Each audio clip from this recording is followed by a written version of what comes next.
দীর্ঘমেয়াদী রক্তক্ষয়ী যুদ্ধে সারা বিশ্ব যখন ক্লান্ত, ভীত, তখন হাসি ফুটেছে অস্ত্র ব্যবসায়ীদের মুখে। Stockholm International Peace Research Institute সিপ্রির পরিসংখ্যান বলছে ২০২৪ সালে অস্ত্র বিক্রিতে রেকর্ড মুনাফা করেছে কোম্পানিগুলো।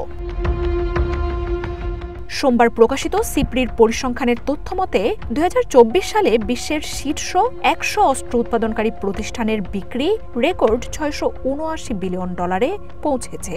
আর এতে বড় ভূমিকা রেখেছে গাজা ও ইউক্রেনের রক্তক্ষয়ী যুদ্ধে অস্ত্রের ব্যাপক চাহিদা।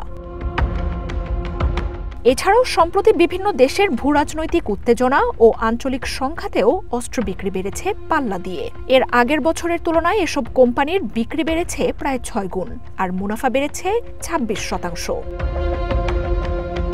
বিশ্বের শীর্ষ ১০০ অস্ত্র প্রস্তুতকারী প্রতিষ্ঠানের ৩৯টিই আমেরিকার, যার মধ্যে শীর্ষ ৩টি লকহিড মার্টিন, RTX এবং নর্থ্রপ গ্রুম্যান।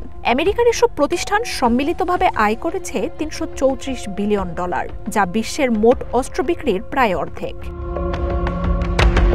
এছাড়াও ইউরোপের ২৬টি কোম্পানির বিক্রি ১৩% বেড়ে $১৫১ বিলিয়ন ছাড়িয়েছে।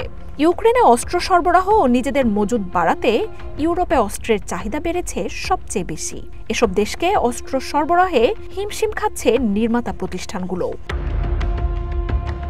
যুদ্ধের মধ্যেও অস্ত্র বিক্রিতে পিছিয়ে নেই রুশ কোম্পানিগুলো।